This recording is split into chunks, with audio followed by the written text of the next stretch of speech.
Así inicia Es Noticia, noticia en profundidad. Qué placer acompañarles. Soy Tatiana Pérez y les saludo desde nuestra sede central en Caracas, en Venezuela. A partir de este momento, en la próxima hora, tenemos 3 temas que son noticia. Aquí están primero desplegados en titulares en Noticia Perú. Desde la víspera, movimientos sociales y campesinos acompañan al presidente Pedro Castillo a defender la democracia. Al mismo tiempo, la fiscal general abre una nueva investigación contra el jefe de Estado. ¿Quién es la fiscal Patricia Benavides? ¿Cumple cabalmente su función judicial? Vamos a verlo. En Noticia Venezuela, el embajador de Argentina en esta nación recibió hoy un documento entregado por diputados de la Asamblea Nacional, trabajadores de Conviasa y familiares de la tripulación del avión retenido ilegalmente en ese país suramericano. Exigen que tanto el avión como la tripulación sean devueltos a Venezuela y lo más pronto posible. Les contamos, lo analizamos. En Noticia Rusia, la Cancillería de esta nación denunció ante la ONU nuevos ataques del ejército de Ucrania contra la central nuclear de Zaporilla, la más grande de Europa. Advirtió que un eventual desastre en dicha planta nuclear puede ser más grave que el accidente ocurrido en Chernóbil en 1986. Vamos a analizar esta peligrosa situación. En Noticia Casi Comienza. Bienvenidos, bienvenidas.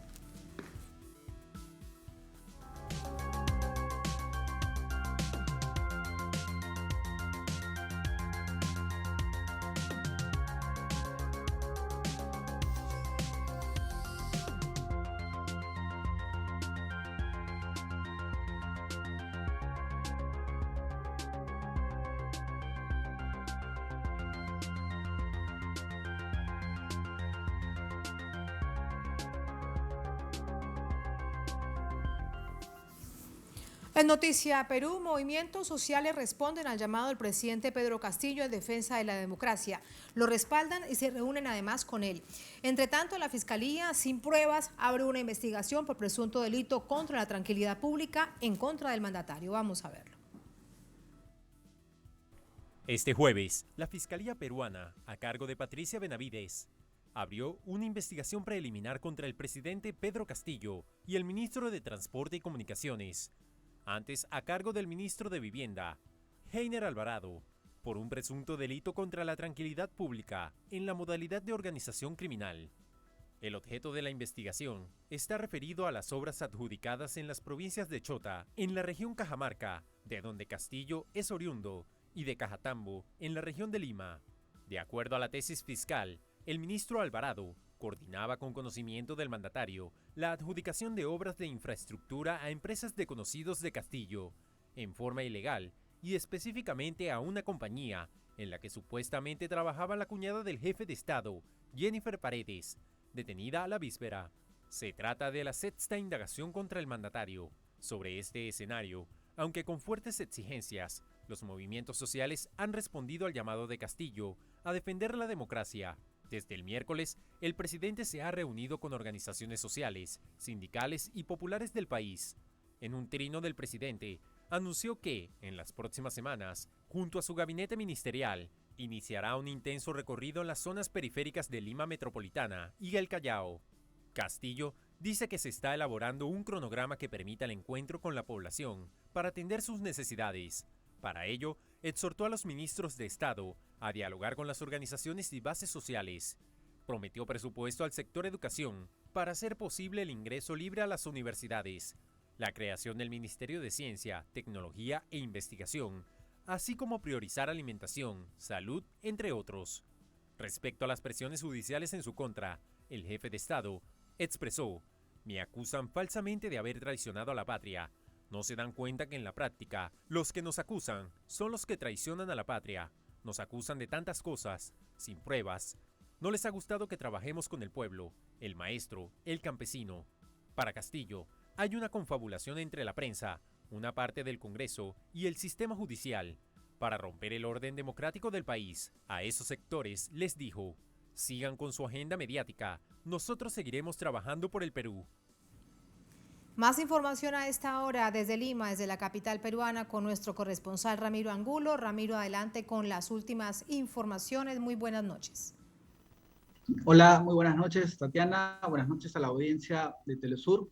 El día de hoy la Fiscalía ha abierto una sexta investigación contra el presidente Pedro Castillo por el presunto delito contra la tranquilidad pública en la modalidad de organización criminal. Esto por la entrega de supuestas obras irregulares en el departamento de Cajamarca que involucran al ex ministro de Vivienda, actual ministro de Transportes, Heiner Alvarado, y a la cuñada del presidente, Jennifer Paredes.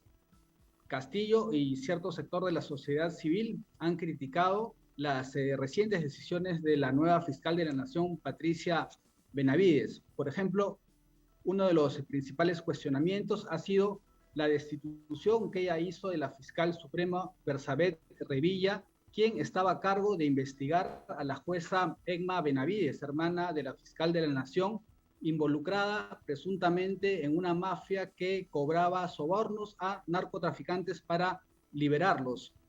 Según una investigación periodística, Roberto Gómez Herrera, según la Interpol, es uno de los más importantes narcotraficantes de la droga a nivel internacional y fue liberado por esta mafia.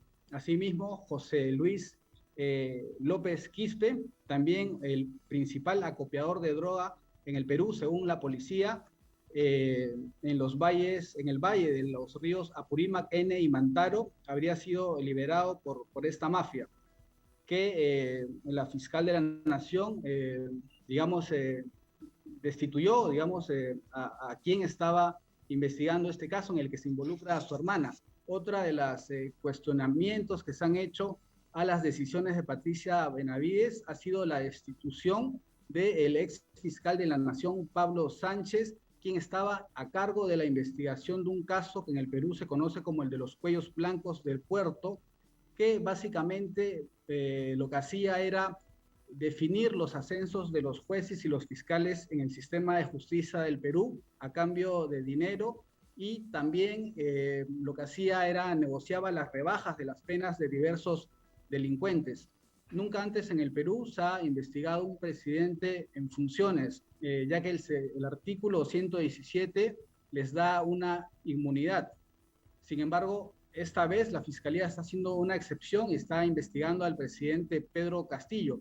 Es por eso que, junto con los intentos de vacancia del Congreso y los pedidos reiterados de los medios de comunicación corporativos para que Castillo salga de Palacio, ya desde el gobierno y algunos especialistas están hablando de una especie de guerra jurídica para intentar sacar del gobierno a Pedro Castillo por otra modalidad. Y además de todo esto, un hecho que ha sido noticia mundial, pero de qué manera en este asunto, Ramiro, del linchamiento mediático al propio presidente Castillo, tanta resonancia que hubo con el allanamiento de la Casa Presidencial. Otro hecho inédito en el país. Desde la perspectiva jurídica, ¿qué dicen los expertos? Pero también desde la política, ¿qué pasa en el Congreso? Lo aplauden sabiendo que hay un jefe de Estado que tiene inmunidad. Como bien lo decías, lo recordabas. Cierto. Sin embargo, los intentos por solicitar la vacancia persisten desde el Congreso. Hoy día, por ejemplo, Lady Camones, la presidenta del Parlamento, ha leído un comunicado en el que, respalda las investigaciones fiscales y ha rechazado las recientes declaraciones del premier Aníbal Torres, quien hizo un llamado a la población para que, salgan a... Ramiro, permíteme, te interrumpo, vamos hasta La Habana, capital de Cuba, hay información de último minuto, de inmediato las imágenes. Esperamos en este momento a través de la pantalla de Telesur declaraciones del canciller de Colombia, Álvaro Leiva Durán, y del canciller de Cuba, el anfitrión Bruno Rodríguez. Escuchamos. Muy claro. Dice así. Hoy viajamos a la ciudad de Cuba, Carlos Ruiz Massieu, representante especial del secretario general de Naciones Unidas en Colombia. John Otto Brodholt, enviado especial del Reino de Noruega. Monseñor Héctor Fabio Henao, delegado de la Conferencia Episcopal Colombiana para las Relaciones Iglesia-Estado. Iván Danilo Rueda Rodríguez, alto comisionado para la paz. Iván Cepeda Castro, senador de la República, y el suscrito Álvaro Leiva Durán, ministro de Relaciones Exteriores y Paz de la República de Colombia. En compañía del doctor Iván Cepeda y el señor Alto Comisionado Danilo Rueda, fuimos recibidos por el señor Canciller de la República de Cuba, aquí presente, Bruno Rodríguez Parrilla. Después de haberle transmitido el saludo del presidente Gustavo Petro Urrego a él, por su conducto al presidente de la Nación, Miguel Díaz-Canel, y a todo el pueblo de Cuba, le manifestamos nuestra solidaridad y la de todo el pueblo de Colombia por la reciente tragedia que ha afectado a la población de Matanzas. La luctuosa situación, le señalamos, nos ha afectado a todos. Seguidamente le resaltamos al señor Canciller que desde hace más de 40 años, más precisamente desde la década de los años 80 del siglo pasado, de manera ininterrumpida, la República de Cuba ha acogido en su territorio a delegados de los gobiernos colombianos que han pretendido alcanzar la paz nacional con grupos alzados en armas. También han recibido en esta tierra con igual propósito a precisamente todos los colombianos que han querido hacer presencia buscando ese mismo resultado. Resaltamos que Cuba fue cuna del acuerdo final de paz del 2016 entre el Estado colombiano y las Fuerzas Armadas Revolucionarias de Colombia, FARC-EP, que ha sido considerado un ejemplo para el mundo entero. Se le puso de presente al señor Canciller Bruno Rodríguez que Colombia rechaza la calificación de patrocinadora de terrorismo con la que se ha pretendido desconocer su compromiso con la paz de Colombia y el mundo. Estamos acá precisamente por todo lo contrario. Aspiramos a reanudar los diálogos con el Ejército de Liberación Nacional, ELN, en esta tierra de paz, a fin de iniciar el camino propuesto por el presidente Petro Urrego de alcanzar la paz total. Gracias, República de Cuba, por su hospitalidad. Nos enaltece estar acá y gracias por la nueva acogida a los propósitos de reconciliación que hoy y siempre nos acompañarán. La Habana, República de Cuba, agosto 11 del 2022. Muchas gracias. Agradezco profundamente la visita y doy la bienvenida a Cuba al señor Canciller de la República de Colombia, Álvaro Leiva Durán, así como a otros representantes del gobierno y de la sociedad colombianas. Me complace saludar y agradecer nuevamente la visita del señor Garante de Noruega, del representante especial del secretario general de las Naciones Unidas para Colombia y de un distinguido miembro de la Conferencia Episcopal Colombiana. El hecho de que esta visita se realice a tan solo 4 días de la toma de posesión del presidente Gustavo Petro Urrego tiene una alta significación para relanzar y profundizar las relaciones entre los gobiernos y los pueblos de Colombia y Cuba, a la que nos unen profundos lazos culturales e históricos. Deseo agradecer al canciller Leiva su declaración y su llamado a que se ponga fin a la ilegítima designación de Cuba como Estado patrocinador del terrorismo, que usó como pretexto para ello la presencia de la Delegación de Paz del ELN, que acogimos a petición del entonces presidente Juan Manuel Santos del ELN y de otros actores internacionales, y que su sucesor manipuló políticamente y desconoció los actos de Estado suscritos al amparo del derecho internacional. Son incalculables los costos y las consecuencias humanitarias que ha tenido para Cuba y el pueblo cubano dicha inclusión infundada e injusta. Seguiremos apoyando y contribuyendo de conjunto con el Reino de Noruega a la implementación del acuerdo con la FARC-EP, y en cuanto a las negociaciones con el ELN, vemos una oportunidad para retomar el diálogo y avanzar hacia la paz de la manera en que lo decidan las partes. Estaremos al servicio de lo que las partes soliciten. Aprovecho la ocasión para ratificar el compromiso invariable de Cuba con la paz. Colombia puede contar con la voluntad de Cuba de continuar contribuyendo al logro de la paz ansiada. Muchas gracias. Muchísimas gracias. Gracias, consejero. Le agradezco. Señor. Bueno, muchas gracias.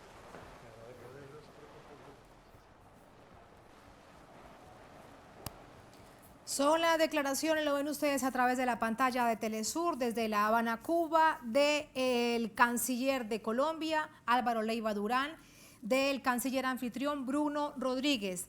Muy buena noticia para la paz de Colombia. El canciller de Cuba, Bruno Rodríguez, lo acaban de escuchar ustedes, dicen que Cuba, a pesar de todo lo que significa, a pesar de todo lo que sufre gobierno y pueblo, apoyan y estarán al servicio de la paz de Colombia. En este caso específicamente para acompañar de nuevo el reinicio de diálogos que se suspendieron en el año 2019 tras la llegada al gobierno del presidente Iván Duque, al gobierno de Colombia, Iván Duque, después de haberse establecido una agenda de 6 puntos entre el Estado colombiano y la guerrilla del Ejército de Liberación Nacional. Cuba entonces de nuevo, de manera generosa, presta su espacio, presta su servicio, dice, están listos al servicio de Colombia para apoyar este proceso y la paz completa, la paz total anhelada por el gobierno de Gustavo Petro. Recordaba además Bruno Rodríguez que esta visita se realiza a solo 4 días de la posesión de Gustavo Petro, lo cual señala una relación histórica de lazos fuertes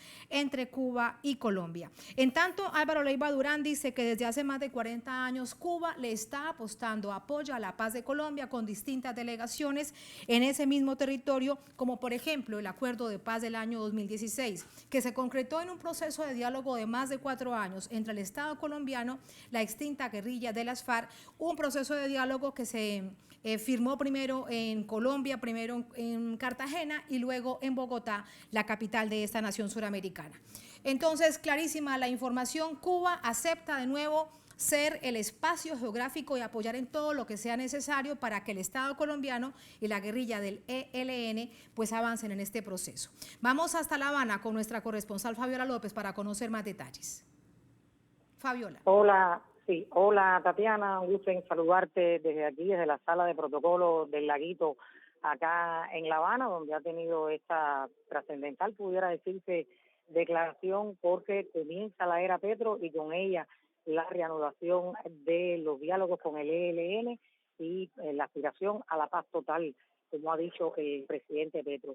Con Cuba se puede contar, ha dicho el canciller Bruno Rodríguez, Colombia puede contar con Cuba, así lo ha dicho, y el canciller, bien lo decías tú, Álvaro Leiva, decía que estaba aquí esta delegación a solo 4 días de haber tomado posesión Gustavo Petro, porque aspiran a reanudar los diálogos en esta tierra de paz para alcanzar la paz total, y también agradecía la hospitalidad que había recibido en Cuba, no solo esta delegación del gobierno recién electo de Gustavo Petro, sino también hace más de 40 años que de manera ininterrumpida Cuba ha acogido en su territorio, decía el canciller colombiano, a todos los colombianos que hayan querido hablar de paz. Bruno, por su parte, agradecía también las palabras de Leiva, que hacía un llamado a poner fin a que Cuba sea designada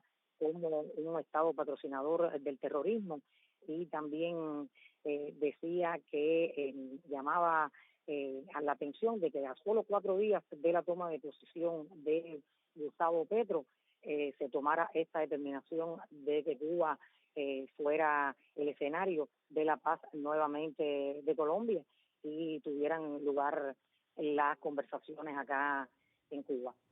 También decía el canciller colombiano que mañana habrán otras declaraciones, pero bueno, muchas expectativas había aquí, sobre todo con toda la prensa acreditada, para reanudar las históricas que ya se vaticinan van a ser estas conversaciones entre el nuevo gobierno de Colombia y el Ejército de Liberación Nacional, Tatiana. Así es, Fabiola, recordarle a toda nuestra audiencia de América Latina, el Caribe y el mundo unas conversaciones que fueron suspendidas hace ya prácticamente 5 años tras la llegada del presidente Iván Duque a la presidencia. Ahora se retomarían con una agenda que ya fue pactada, que de hecho se hizo pública, se conoció públicamente aquí en Caracas, en esta capital suramericana. Fabiola, gracias por esta información. Muy pendientes entonces a mañana. Buenas noches. Sí, buenas noches. Muy buenas noches. Vamos a cerrar por ahora esta información. Los mantenemos al tanto en el servicio informativo de Telesur Noticias. En tanto, vamos a regresar con el primer tema de análisis que les proponíamos. ¿Qué es lo que pasa en Perú? El gobierno denuncia que se intenta un quiebre a la democracia, un quiebre institucional, pero ahora no a través del Congreso, porque por allí no se pudo, sino a través de procesos judiciales. El conocido lawfare ahora se instalaría en esta nación andina, en esta nación suramericana. De esto vamos a entrar con el análisis. Para ello nos acompaña Anaí Durán. Ella es profesora de Sociología en la Universidad de San Marcos, exministra de la Mujer y Poblaciones Vulnerables, nos acompaña desde Lima, en Perú. Profesora, muy buenas noches, bienvenida. Buenas noches, muchas gracias por la invitación. A usted muchas gracias. Primero lo que nos planteábamos en titulares. ¿Quién es la fiscal general de Perú? Que parece que tiene una clarísima intención, por cualquier medio, diríamos, ella asegura que todo es legal, que se acoge al sistema judicial peruano, de llevar al presidente Pedro Castillo a tribunales. Bueno, esta fiscal asume este año, luego de que dejara el fiscal Pablo Sánchez, quien es él quien empieza esta línea de interpretación de la Constitución, por la cual no se puede acusar al presidente, pero sí se le puede investigar, ¿no? Hacen una interpretación novedosa de la Constitución, que además no les compete, porque eso lo debería interpretar el Tribunal Constitucional, y empiezan esta andanada de investigaciones, ¿no? Todos los presidentes anteriores que abrieron y que se intentó abrir investigación, siempre se dijo que la Constitución se interpretaba de esa manera. Acusar es no investigar, es esperar que culmine su mandato y respetar el fuero presidencial, como ocurre en, creo que, la mayoría de países democráticos del mundo, ¿no? En este caso hay esta interpretación, digamos, del fiscal Sánchez, que continúa esta fiscal Benavides, y empieza la andanada de apertura de investigaciones fiscales al presidente. Son 6 acusaciones que ella ha abierto y que además se dan en un contexto de bastante convulsión política, crisis política, que no empieza con Castillo. Esta crisis política viene desde el 2016. Tenemos ya 6 años de crisis política con 5 presidentes, con 3 congresos, con un parlamento que ha ido ganando cada vez más poderes. Entonces, esta fiscal empieza a interpretar la Constitución en esa línea, abre las investigaciones fiscales, empieza además con un sesgo muy claro, como se ha dicho, ¿no? Cerrando algunas investigaciones, haciendo cambios dentro del poder de las investigaciones de la Fiscalía. El caso de los cuellos blancos es uno de los más sonados, una banda de narcotraficantes, pero también los casos que involucran a Kenji Fujimori, ¿no? Entonces, ahí sí lo que se percibe desde la población es que hay una orientación claramente que podría ir configurando un caso de lawfare, ¿no? Una judicialización de la política, ¿no?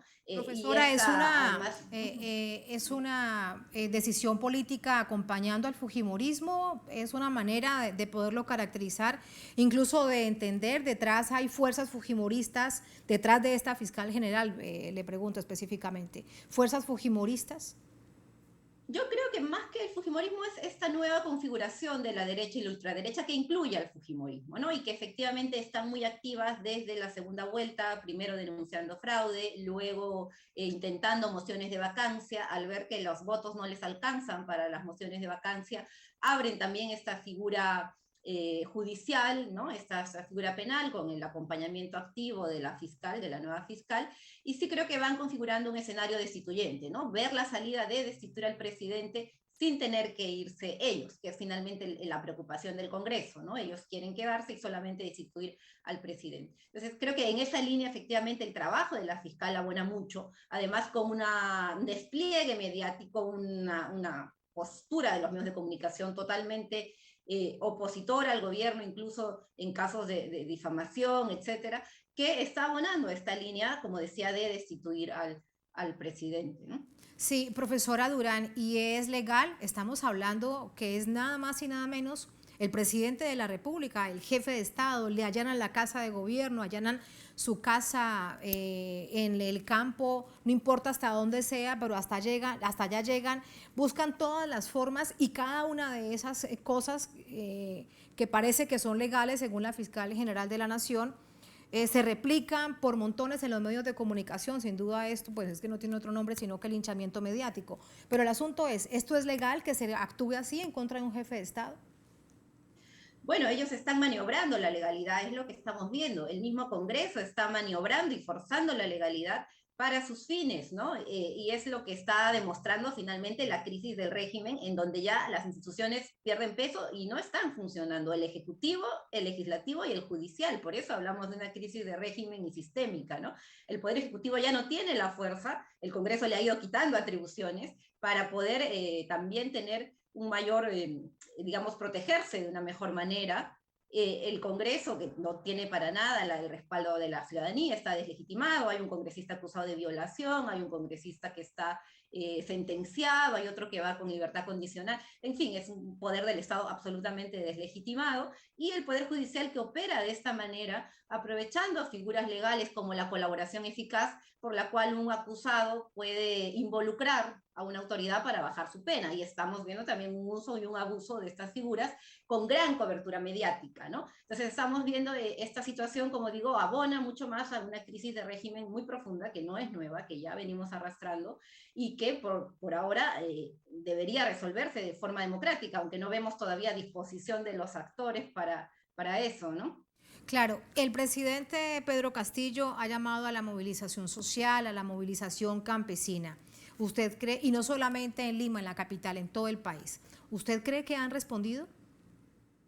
Yo creo que el presidente ha tenido muchas dificultades para consolidar una política de gobierno. Él llegó con una plataforma de cambios, le ha sido muy difícil tener un equipo y un horizonte estratégico acorde a ello, por debilidades, fragmentación del mismo campo político de las izquierdas, etcétera, pero no ha perdido un núcleo duro de respaldo popular que lo lleva finalmente a la primera vuelta, ¿no? Ese 25% que lo pone en primera vuelta, que mantiene de aprobación en las encuestas, es un sector rural movilizado, son organizaciones como las rondas campesinas, como los maestros, como las mujeres también campesinas. Entonces creo que eso le permite a él poder hacer esa convocatoria y no perder ese respaldo, ¿no? Yo creo que sí va a haber ahí la necesidad también desde el Estado de respaldarse mucho más en la población que lo eligió, ¿no? Y que tiene todavía esta expectativa y que sabe además el peligro que es que esta ultraderecha empoderada retome el control del Estado, ¿no? Todo esto es extremadamente grave, sobre todo cuando vemos que hay un Congreso sí muy deslegitimado, pero eso realmente no le importa. ¿Cuáles son los intereses hoy por hoy de ese Congreso?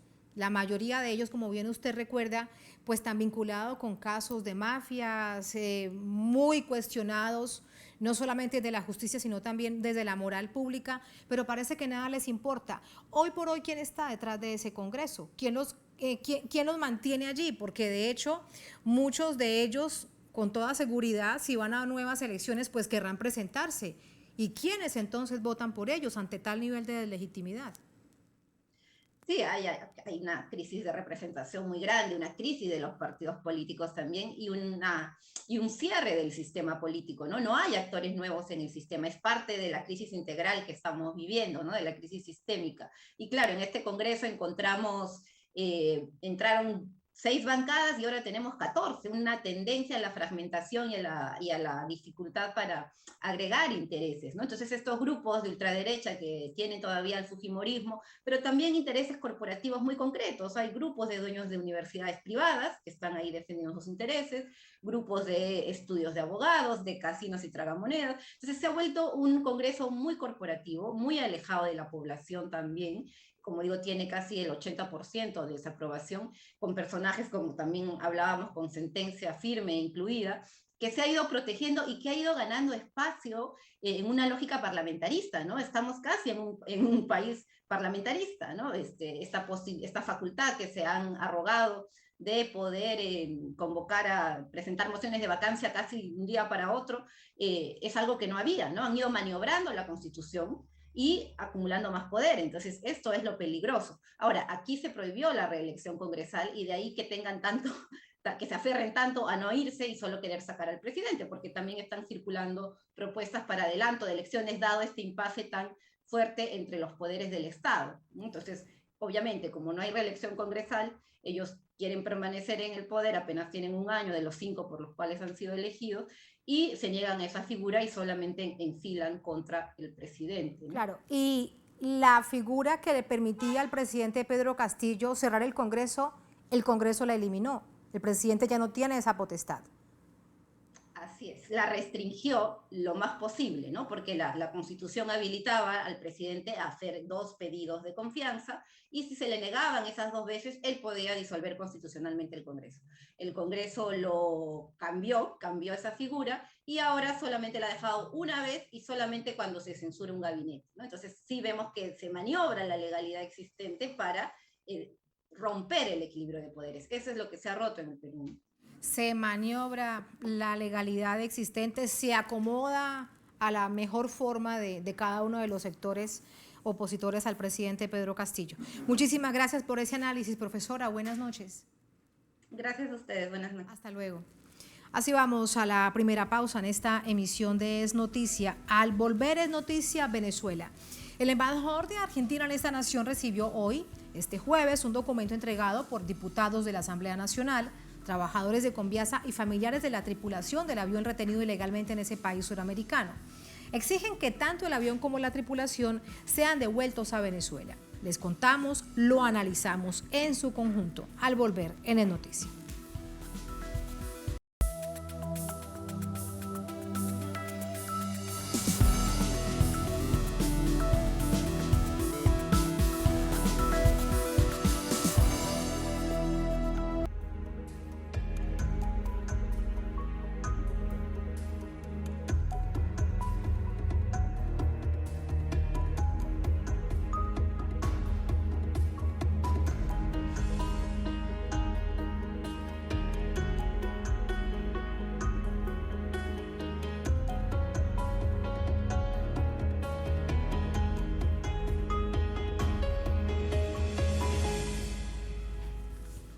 En Noticia Venezuela, diputados de la Asamblea Nacional entregan al embajador de Argentina en esta nación un acuerdo parlamentario en conjunto con trabajadores de la aerolínea Conviasa que se suma a la lucha por la recuperación del avión de esta aerolínea estatal Conviasa secuestrado en el país austral. Tenemos una cronología de estos hechos.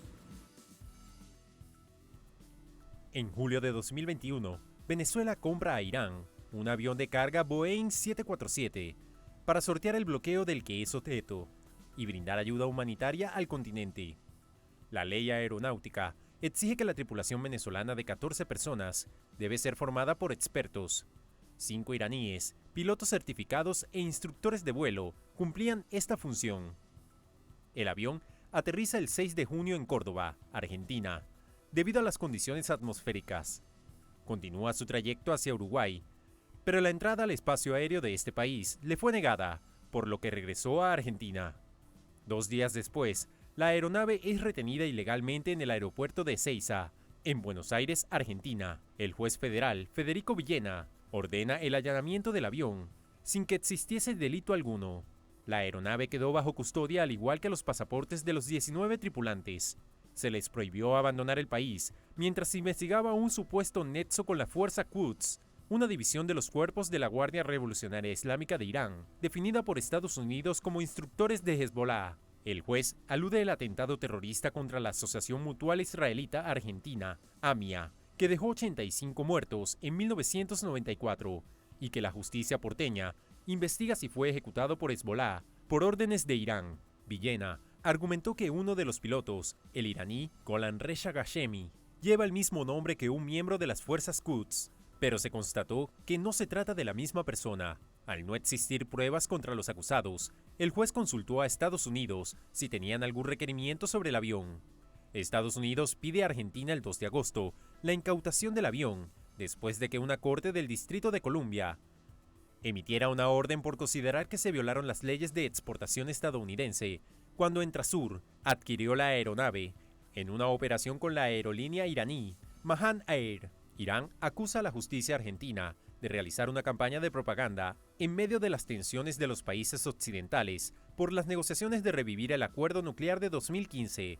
Venezuela denuncia la pretensión de Estados Unidos de apropiarse ilegalmente del avión, secuestrándolo en territorio argentino y usando como falso positivo la causa AMIA. El 9 de agosto, miles de personas marcharon en Caracas en protesta por el robo de activos venezolanos en el extranjero. El presidente Nicolás Maduro reclamó a su homólogo argentino, Alberto Fernández, la devolución de la aeronave. Ahora se nos quiere robar un avión en Argentina por una decisión de un tribunal de la Florida. O sea que a partir de ahora, un tribunal de la Florida o Nueva York decide quitarle un barco, un avión o cualquier propiedad a Venezuela o a cualquier país y puede hacerlo. No hay dominio soberano, no hay respeto a la soberanía, no hay respeto a la ley internacional. ¿O es que en Argentina mandan los tribunales de Estados Unidos? Ese es un bien venezolano. Tenemos los papeles de propiedad. El mandatario venezolano pidió apoyo a los pueblos para rescatar los bienes del Estado venezolano. El presidente de la Asamblea Nacional de Venezuela, Jorge Rodríguez, aseguró que agotarán todos los recursos para que se le devuelva al país el avión. Decidiremos defender con todos los recursos posibles a nuestro avión secuestrado. Decidiremos defender con todos nuestros recursos, exigir que nuestros compatriotas sean regresados a su patria, a la patria venezolana, y comprometernos con ustedes a que no vamos a descansar, a que vamos a ir también a hablar con parlamentarios de la República Argentina, a hablar nuestro pueblo venezolano con el pueblo digno de Argentina. Este 11 de agosto, una comisión del Parlamento venezolano, trabajadores y directivos de la aerolínea Conviasa entregaron al embajador de Argentina en Caracas un acuerdo en rechazo al secuestro del avión y su tripulación en ese país. El secuestro afecta a familiares de los tripulantes retenidos de manera arbitraria, el patrimonio del pueblo venezolano y también a otros estados, a los cuales se les priva de ayuda humanitaria entregada por Venezuela como nación de paz. 5. Así vamos a entrar con el análisis. ¿Qué sucede sobre todo con este tema, pero también qué hay de fondo? ¿Qué significa para Venezuela? ¿Qué significa para Argentina? ¿Qué significa para el derecho internacional esta nueva agresión en contra de esta nación suramericana? Para ello nos acompaña Fernando Rivero, magíster en filosofía de la guerra, abogado, analista político venezolano. Fernando, bienvenido. Muy buenas noches. Gracias por acompañarnos. Gracias a ti, Tatiana, por la invitación. A ti muchas gracias. Sobre este acuerdo parlamentario, el documento que se entrega al Estado argentino a través del embajador Oscar Laborde, ¿qué contiene ese acuerdo parlamentario? Bueno, en principio la decisión del Parlamento venezolano de condenar esta acción, que es parte de las agresiones que se realizan no contra el gobierno bolivariano de la República de Venezuela, sino contra la nación entera, contra su patrimonio, contra incluso la región, porque esto crea un precedente negativo, un nuevo hecho donde lamentablemente imponerse la extraterritorialidad de las leyes de los Estados Unidos, de imponerse esto, bueno, otros países que sean, digamos, condenados por la política de la Casa Blanca podrían sufrir en consecuencia este tipo de acciones. Y esto, en términos diplomáticos, porque además es entregado ante el embajador de Argentina aquí en Caracas, en esta nación suramericana, ¿qué significa? Bueno, creo que al mismo tiempo es una apuesta por la unidad de los pueblos de nuestra América. Recordemos allí que Alberto Fernández, presidente pro tempore de la CELAC, esto no constituye solamente un atentado, repito, contra la nación venezolana, sino también contra la República Argentina. Es al mismo tiempo un intento de la Casa Blanca por boicotear los avances en la integración, por tratar de romper, digamos, con esta hilación de triunfo de las fuerzas populares, progresistas o revolucionarias en el continente. Lo que ha pasado, por ejemplo, con Petro en Colombia, lo que ha pasado también un poco más lejos en el tiempo, pero no menos importante, en Chile, con la victoria de Boris, Pedro Castillo, etcétera, etcétera, todo esto configura un nuevo momento político donde nuestra América, sus pueblos, los gobiernos de la región van buscando nuevos caminos, alternativas frente al capitalismo neoliberal y a los dictados de la Casa Blanca. Pero Fernando, de ser así, ya la CELAC debería estar convocando cumbre de cancilleres y el gobierno del presidente Alberto Fernández debería también haberse pronunciado. Y sobre todo, bueno, digamos, una cosa es el gobierno, otra cosa es la CELAC, pero como presidencia pro tempore ya deberían estar convocando por lo menos cumbre de cancilleres. Bueno, nosotros desde acá creemos que es importante que los diferentes gobiernos de la región se pronuncien porque esto viola el derecho internacional público, se convierte al mismo tiempo en una violación flagrante de los derechos humanos de la tripulación. No hay argumento, justificación alguna que pueda legitimar esta acción que se está tomando por parte de los tribunales argentinos.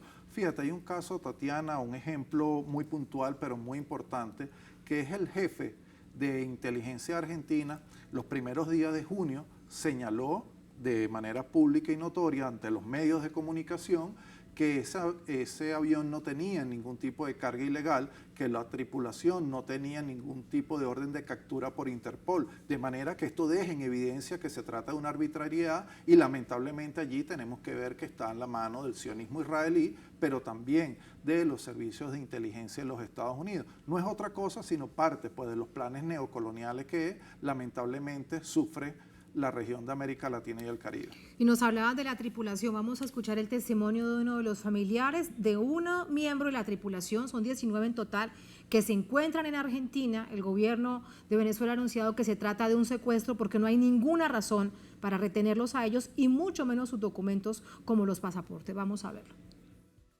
Es una injusticia todo esto que se está cometiendo porque ya se ha llevado 2 meses donde se revisa un avión 2 y 3 veces, los teléfonos, las computadoras, no se ha encontrado nada, entonces no entiendo, nadie entiende por qué le siguen dando continuidad a esta investigación. ¿Un llamado que le hacen las autoridades? Le hago un llamado a todo el pueblo argentino, a las autoridades argentinas que nos apoyen y que liberen a esas 19 personas que son inocentes. Simplemente son unos trabajadores venezolanos que estaban haciendo su trabajo. Eso es exactamente lo que estaban haciendo, pues su trabajo. Ahora, Fernando, para recordarle a nuestra audiencia, porque este caso ha sido muy sonado con titulares en nuestra América Latina, sobre todo por la media hegemónica, por la media corporativa, muy tendenciosos. ¿En el avión encontraron armas? No, eso no ha sido comprobado. De hecho, es que no hay. ¿Cuántas veces lo han revisado el gobierno argentino? Claro, hay declaraciones organismos públicas internacionales del gobierno argentino que señala que no, que incluso, lo repito, te lo ratifico, se ha dicho que la carga era completamente lícita y que la tripulación no tenía ningún tipo de vinculación con delitos transnacionales ni tenía orden de captura por Interpol, de manera que se trata, insisto en ello, en una violación del ordenamiento jurídico de Argentina, pero también de los derechos fundamentales de estos ciudadanos. Pero ¿por qué Argentina y el Estado argentino lo ha permitido? ¿Cuál es la conexión entonces que debemos hacer, sin duda desde la perspectiva del análisis, entre la decisión que toma una autoridad judicial en la Florida, Estados Unidos, y que inmediatamente corresponde una autoridad judicial en Argentina? Recordemos que para los Estados Unidos, para su doctrina de seguridad nacional, ellos tienen una especie de frontera portátil que llega hasta el lugar donde llegan los intereses geoestratégicos de la Casa Blanca. Desde esta perspectiva, se trata de una nueva ley extraterritorial, como lo es, por ejemplo, la ley Helms-Burton, que es parte del bloqueo contra Cuba, como son las sanciones unilaterales. Una ley que es legal solo para Estados Unidos.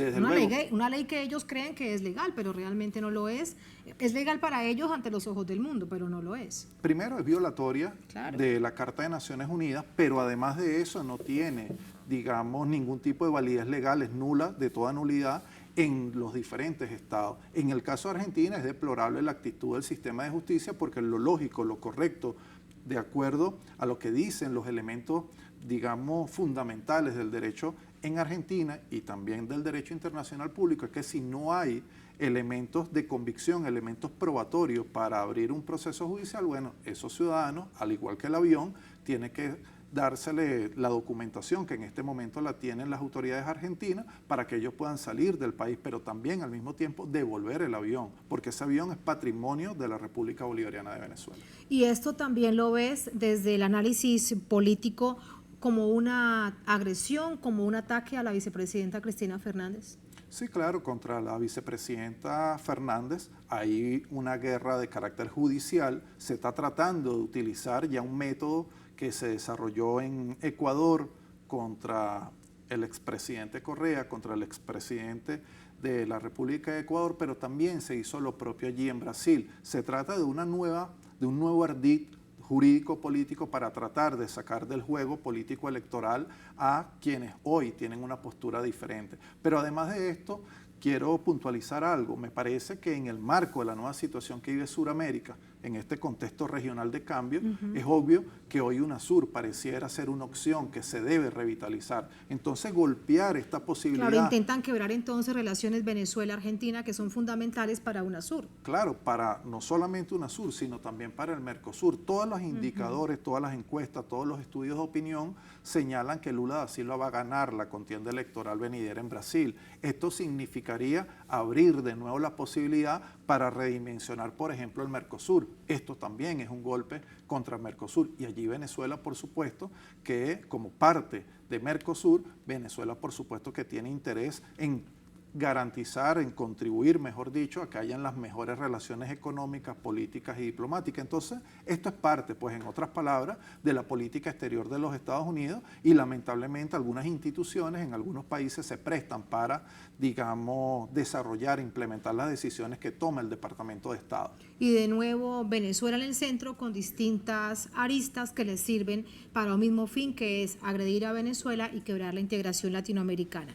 Y desde Venezuela, bueno, hemos visto que hay una campaña nacional, se entrega hoy el documento. ¿Qué más se hará en esta lucha para que ese avión y para que sobre todo la tripulación regrese lo más pronto posible a Venezuela? Bueno, se han dado un conjunto de movilizaciones populares. El Partido Socialista Unido de Venezuela también ha convocado. Me parece que han surgido también movilizaciones en otras latitudes del mundo que son de gran importancia. Y esto lo digo porque se han silenciado a través de las grandes empresas de comunicación. Lo mismo que ha ocurrido en otras situaciones. Por ejemplo, la operación militar especial allá en Ucrania, donde se silencia la opinión de la Federación de Rusia. En este caso, las voces que apoyan a la Revolución Bolivariana de Venezuela han sido silenciadas. De lo que se trata es de imponer el pensamiento único de que la industria cultural al servicio de los Estados Unidos trate de configurar una verdad, de configurar un criterio que vaya allanando el camino para la tesis del Estado canalla, es decir, tratar de legitimar una agresión de cualquier tipo contra la República Bolivariana de Venezuela. Pero esto, Fernando, ya lo intentaron. Ahora, ¿por qué podría resultarles? ¿Por qué volver a lo mismo? ¿O es que nunca dejarán de intentarlo? No, es que esa es la naturaleza del imperialismo estadounidense. Y recordemos que ya hace poco tiempo Laura Richardson, jefa del Comando Sur, estuvo allí en Argentina y trató de presionar, y ha dicho incluso intelectuales como Atilio Borón, Néstor Cohen, han venido planteando que allí en el sur de Argentina se está constituyendo una nueva base militar de los Estados Unidos. Y lo propio acaba de ocurrir en el mes de febrero en Paraguay. Laura Richardson ha visitado precisamente Argentina, Chile, estuvo en Panamá. Kamala Harris, la vicepresidenta de los Estados Unidos, estuvo en el llamado Triángulo Norte de Centroamérica. En fin, luego de lo que fue la derrota de la Cumbre de las Américas, los Estados Unidos han tratado, pues, de reposicionarse en la región en el marco, por supuesto, del esfuerzo que ellos realizan para no perder la supremacía global. Es obvio que el mundo avance hacia un nuevo orden donde se van a instaurar nuevas relaciones. Por ello, América Latina y sobre todo con una América Latina hoy en día tan distinta, con ese recuento que nos ansías. Por último, jurídicamente, a nivel internacional, ¿qué puede hacer Venezuela? Bueno, yo creo que una de las acciones que podría hacer nuestro gobierno es acudir a los organismos internacionales. Por ejemplo, la Organización de Naciones Unidas, la Comunidad de Estados Latinoamericanos y Caribeños. Creo que en virtud de que esta acción viola el derecho internacional público, lesiona sus principios fundamentales, por ejemplo, la igualdad entre los estados. Creo pero allí te reitero que CELAC ya debería estar convocando por lo menos a embajadores. Sí, pero creo que allí, por ejemplo, el ALBA, los países aliados, los gobiernos como el de Honduras, nosotros creemos, pues sería lo más apropiado para que este precedente no se convierta en una constante, que estos gobiernos se pronuncien, pero con independencia de eso, los pueblos tienen que hoy condenar esta nueva agresión. Muchísimas gracias, Fernando. Gracias a ti, gracias, muy buenas noches por el análisis. Igual. Gracias. Así vamos a la última pausa en esta emisión de Es Noticia. Al volver en Noticia Rusia, La Cancillería de esta nación denunció ante la ONU nuevos ataques del ejército de Ucrania contra la central nuclear de Zaporilla, la más grande de Europa. Advirtió que un eventual desastre en dicha planta nuclear puede ser más grave que el accidente ocurrido en Chernóbil en 1986. Les contamos rápidamente al regreso en el Noticias.